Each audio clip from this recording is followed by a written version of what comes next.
We got a 4-star recruit visiting Illini basketball. Let's talk about it.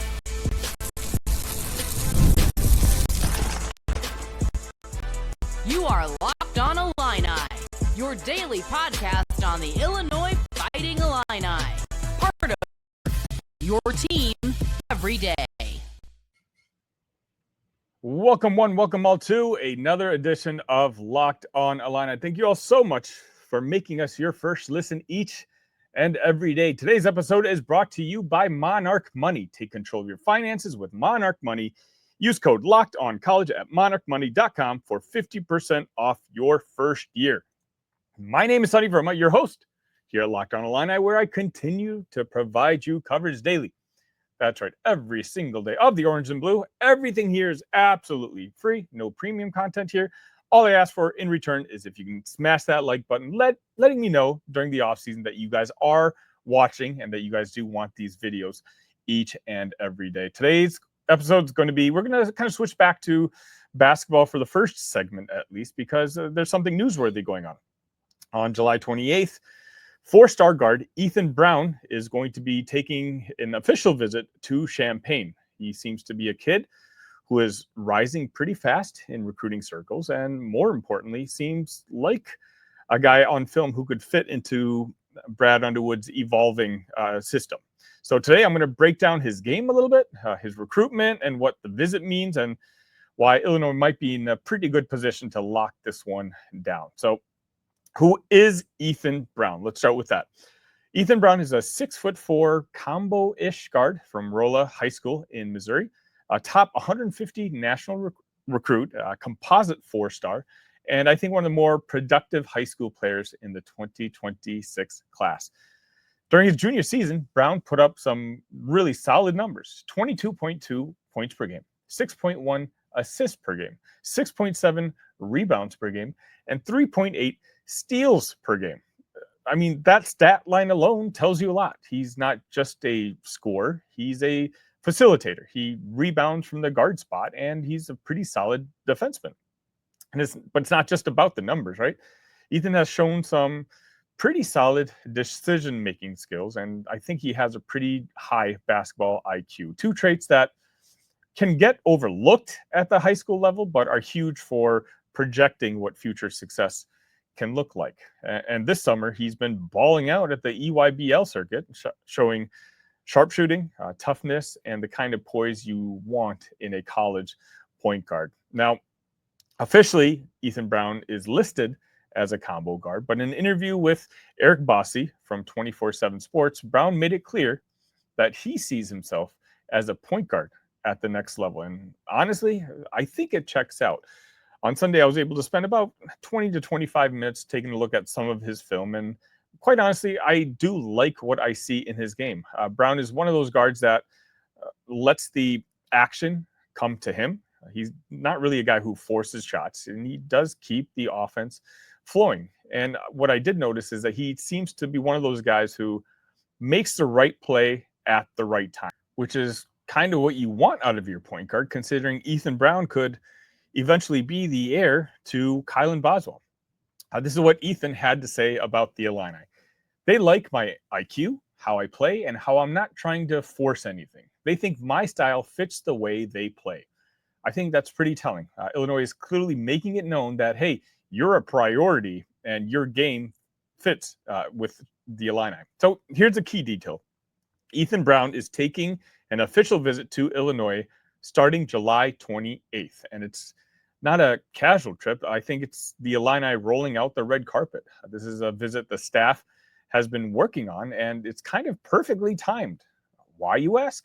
Because Ethan's stock right now is rising very fast. If you take a look at the other offers, seems kind of ho-hum, but I think this is a guy that Tyler Underwood in particular is recruiting, and this is a diamond in the rough that I think the staff itself has discovered, and one that they might want to wrap up quickly before other blue bloods come calling. Right now, I think Illinois is in a pretty sweet spot. They've got playing time to sell, obviously, with Kylan Boswell graduating next year. They've got a system, I think, that's going to fit Brown's strengths.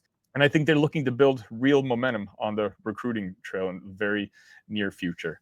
So how's he going to fit overall with this Illini team, because it's a big reason why I think this visit is so important.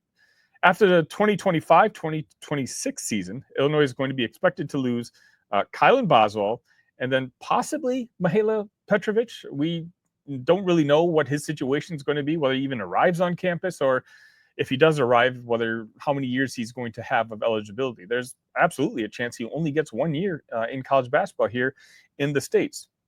So that leaves a huge void in the backcourt, especially at point guard. And Illinois doesn't currently really have a clear replacement lined up. Enter Ethan Brown. He's got gritty versatility that Illinois covets. He can shoot it, run the offense, and guard multiple positions and play in transition. He's not flashy. I think he's solid. And sometimes that's exactly what you need from your lead guard. If he can add strength and frame in college, I think that's the only thing keeping him from more Big Ten offers. Ethan could come in at that point and just contribute right away. Just imagine working with Fletch, especially long-term. I think he can be a starter and a stabilizer in the backcourt. I don't think it's a stretch to say that he's a pretty clean fit at Illinois than a lot of other people might realize. So let's zoom out for a second and wonder, why does this recruitment matter? Illinois has been starting to be a little aggressive in the 2026 trail. Ethan Brown's recruitment tells you a lot about what their strategy has been and continues to be. They're looking for high IQ guards who can shoot, pass, and defend. Guys who fit their scheme and culture, and Brown checks all those boxes. But this recruitment also matters for another reason: momentum. We talk a lot about the domino effect in recruiting. If Illinois can close in on a rising four-star like Ethan Brown early, especially in particular if other high majors come calling, I think it starts sending that message, and it tells other recruits that here's Illinois, the train doesn't stop. It's not just about Ethan Brown, it's about what his commitment can overall represent. So here's what we're going to be watching for. We're going to see how this official visit goes. I've got a guy on campus who will hopefully clue me in and let me know how things are happening. We're going to find out if Illinois gets another visit locked in afterwards. And finally, does Brown move toward a fall commitment? That's what I'm hearing right now, that Brown is not ready to commit yet. So I don't expect a commitment video over the next 2 days or anything like that. But if there is, I will do a breaking news edition, rapid reactions, what I call it here, right here on Locked On Illini. So make sure you are subscribed to the channel and hit that notification button so you won't miss a thing.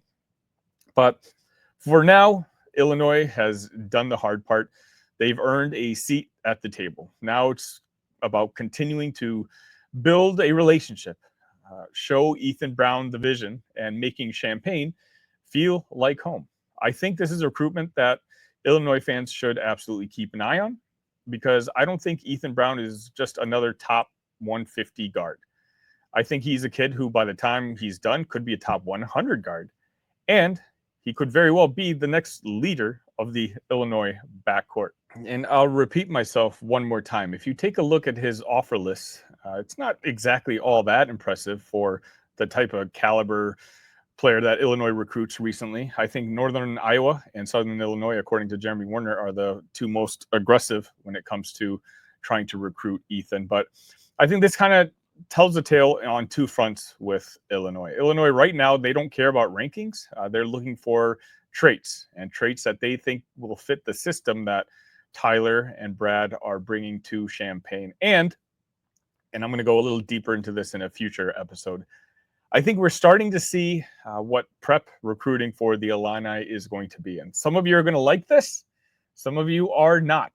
I think Illinois right now, with the landscape of what college basketball looks like right now, want to keep most of their NIL and their assets to offer to transfer players, whether it is in Europe, international players, or whether it's just other collegiate basketball players. Right now, Brad Underwood has the mindset, and he said this before, that you just take basketball one season at a time. The team that you have this year, you don't count on anybody necessarily coming back the following season. And so when it comes to the top prospects in the country, I think it might be a while before you see Illinois in the hunt for top 20, top 25 players anymore, just because of the resources that would take.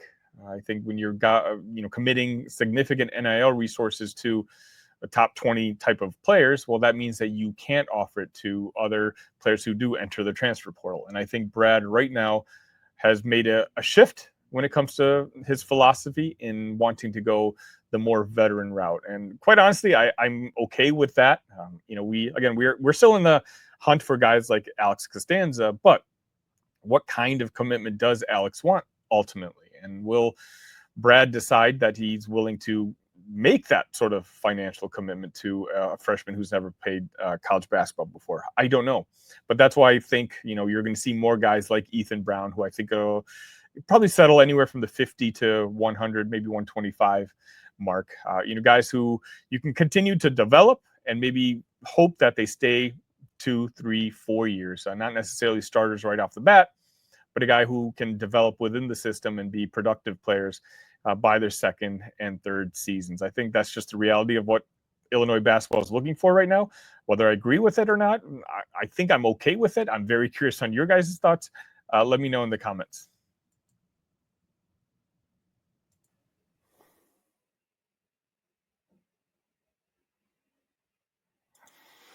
Ever wish managing your money felt easier? With Monarch Money, it can. Whether you're growing your savings or planning a big purchase, Monarch puts you in the driver's seat. It's like having your own personal CFO, giving you full visibility and control over your finances. Monarch Money is more than just a budgeting app. It's a complete financial command center. You can track all your accounts, investments, and spending in one place. So in addition to managing your money, you're also building wealth. As a user of Monarch Money, it really surprised me just how much me and the missus were spending on takeout every single week. In order to fix our budget, we decided we need to make some tough decisions, something we wouldn't have realized if it wasn't shown to us by Monarch. Take control of your finances with Monarch Money. Use code LOCKEDONCollege at monarchmoney.com for 50% off your first year. That's monarchmoney.com, code LOCKEDONCollege for half off your first year.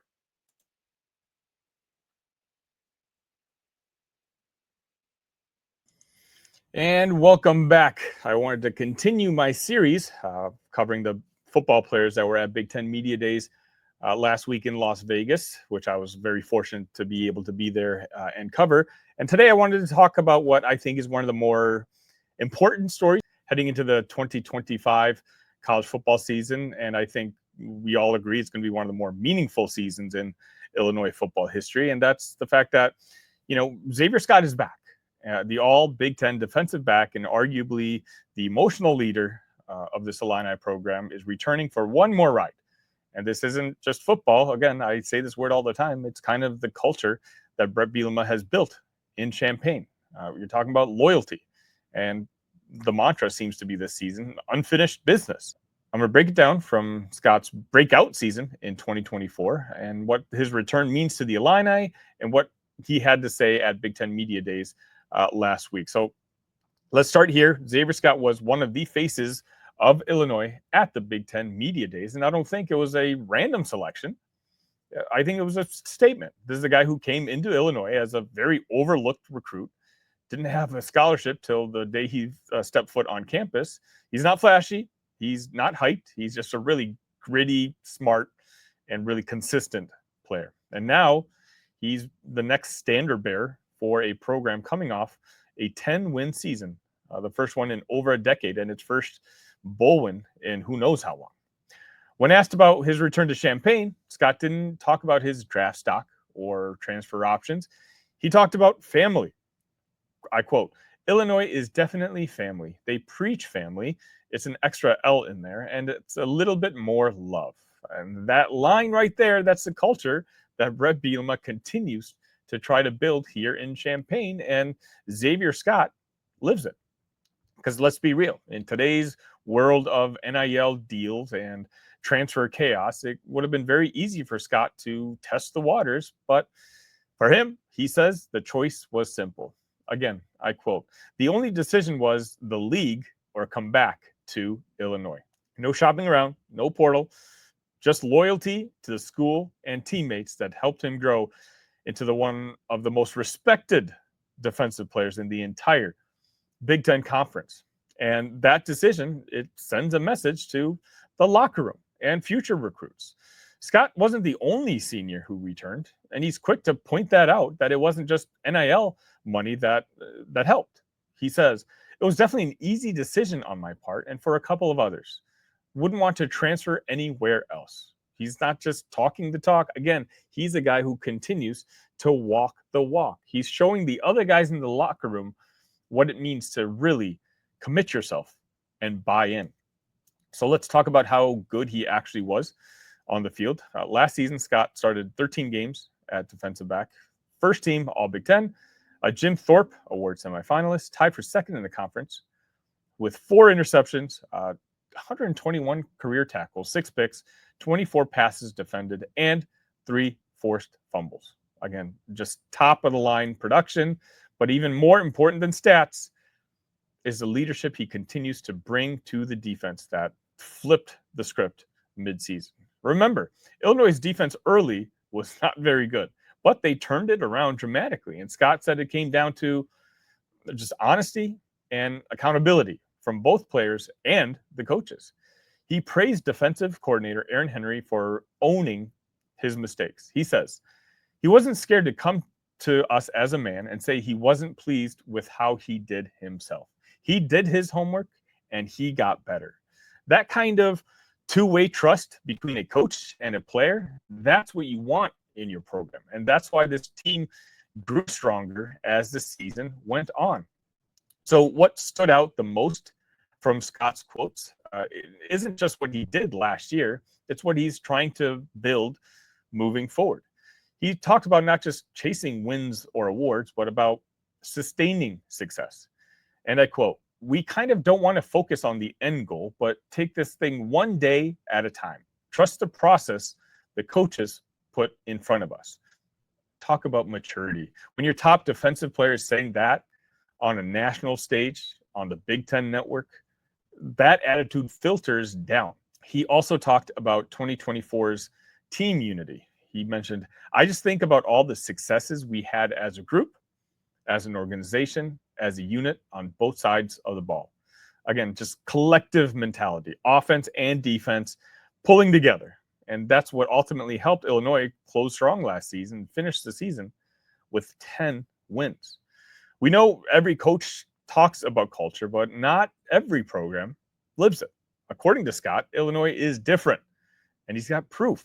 He's talked to guys who's transferred out of Illinois, and he said, they truly tell me it's not like this anywhere else in the country. Just the way these guys are able to truly make it feel like family outside of football. That's why so many of the veterans continue to return year after year under Bret Bielema. That's why Xavier Scott is still in orange and blue, and that's why this team believes it can do something special in 2025. Speaking of, what does all this mean for 2025? Well, Illinois is bringing back the second most returning starters in Power 5 football. They've got leadership, they've got depth, and they've got a schedule that I think gives them an opportunity, at least, to make some noise in the Big Ten Conference. Some fans are dreaming of college football playoff, and yeah, while Scott says they're not getting ahead of themselves, the belief is real. He says, we take the playoff talk into consideration, but we don't want to focus on the end goal. We kind of take this thing, again, one day at a time. But there's no denying, the expectations this year are sky high. And if Illinois continues to meet them, I think Xavier Scott is going to be a huge reason why. Scott's story is already powerful, but it's about to come full circle. Why? Because his younger brother, Sunny Scott, is on the team also, a 3-star defensive back who signed in December. The opportunity to play together, that matters. And it's about how Xavier views the program. He says, it's truly love. It's truly family there. Everybody is there to help you get better. He's also taken on a mentor role with some of the younger players on the team. And that's how culture becomes tradition. It's when veterans invest in the guys coming up next. So here's the bottom line. Xavier Scott didn't just return to Illinois for one more year of football. He returned to lead. He returned to leave a legacy. And he returned because he believes in what the program is becoming and in what it already is. His story is Illinois' story. Underrated, resilient, growing stronger every year. So, as we look forward to fall camp and the 2025 season, keep one thing in mind. The Illini have a star in the secondary and a captain in the locker room who isn't just chasing success. He's building something that lasts. And that's what makes Xavier Scott one of the more important players for the Illini team next season. I'm going to vent again. I really didn't like the way they had the layout last week at Big Ten Media Days.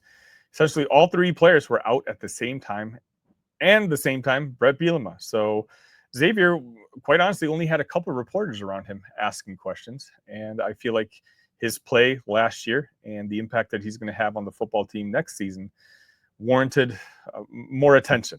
And I feel like if national writers had a chance to talk to him a little bit more and bring him more to the national spotlight. But that's kind of why I wanted to devote this segment to him. Xavier is just an incredible story when it comes to the story of Illinois football, essentially. Just another guy who, again, was completely overlooked, and the staff does what it does best, right? And that's just develop really good football players. You show them some sort of skills, and they're going to get you to reach your potential at 100% on that. So Xavier Scott, let me know your thoughts on Xavier Scott. I'm really excited about him and Matthew Bailey in the defensive backfield. And now that he's got his brother also joining the football team, again, maybe I'm just sappy, but I love those kind of stories.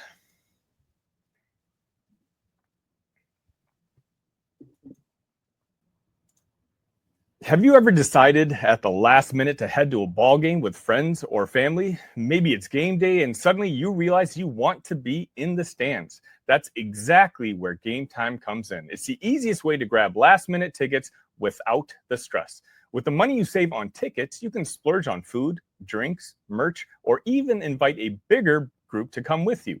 Game Time makes it possible.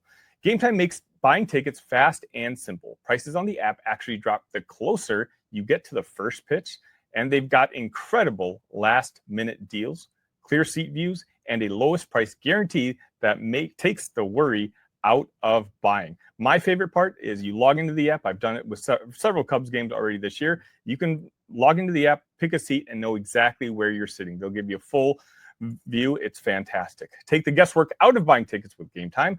Download the Game Time app, create an account, and use code LOCKEDONCollege for $20 off your first purchase. Terms apply. Then create an account, redeem code LOCKEDONCOLLEGE for $20 off. Download the Game Time app today. Last minute tickets, lowest price guaranteed.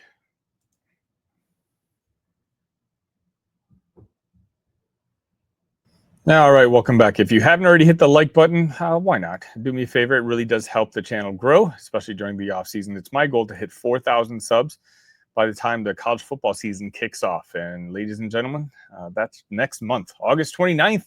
We're going to have Illinois college football to watch. So help me on my way to my goal. Today, now let's shift gears a little bit and talk about something that happened last week that a lot of you were curious about. A lot of you were kind enough to email me at talkillini@gmail.com. By the way, this goes for everybody. If you have a question, if there's a news story out there that you don't quite understand, let me know. Send me an email, and I can basically devote a segment to it. This show is for you guys, so I'm trying to make things simple for everyone involved. And in this particular case, we're going to be talking about President Donald Trump, a move that he made that could reshape how college sports are played, managed, and paid for in the oncoming years. And again, I'm being very neutral on this. I made this clear on the show before. Politics, I don't side one way or the other. I'm simply going to try to say the story as neutral as possible in hopes to not offend anybody. But last week, again, President Trump signed an executive order that's a formal directive from the president called Saving College Sports.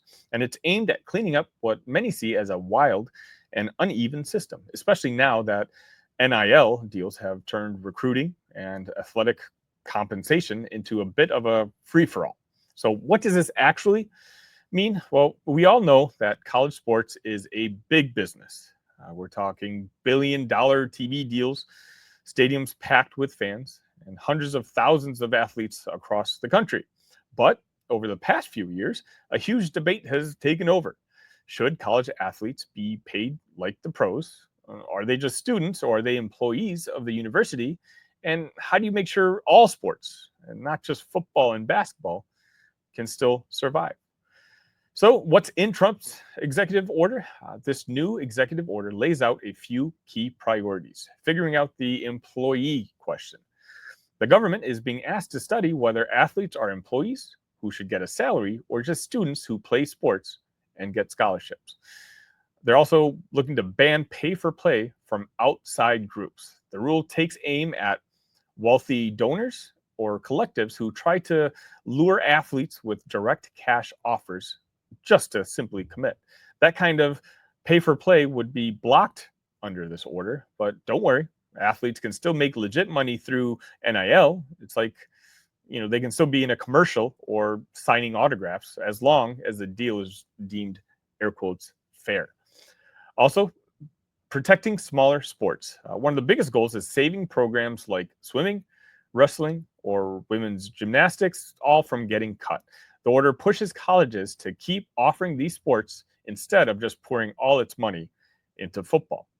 And also, lastly, a 30-day game plan. The Secretary of Education and others have a month to come up with a full strategy for protecting amateurism, fairness, and opportunity in college sports.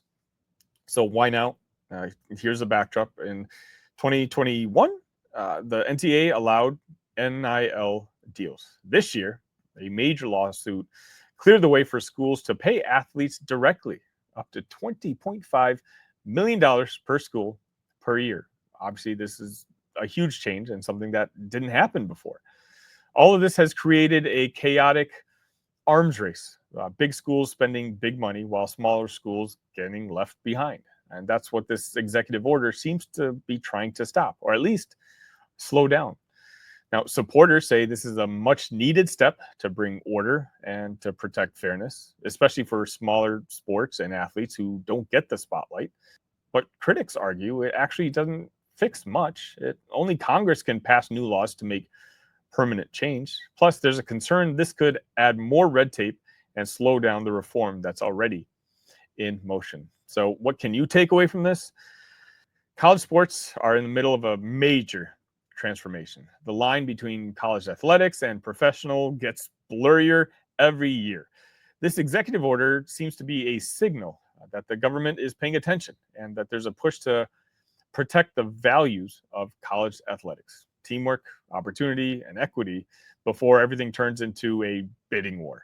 Will it solve everything overnight? No, but it's a first move in what could be a bigger political and legal battle ahead.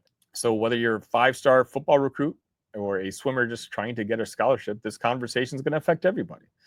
College sports is changing fast, and the next few months could tell us a lot about what's coming up next. That's going to just about wrap it up for this edition of Locked On Illini. Thank you all so much, again, for making us your first listen. For your second listen, check out The Portal Show.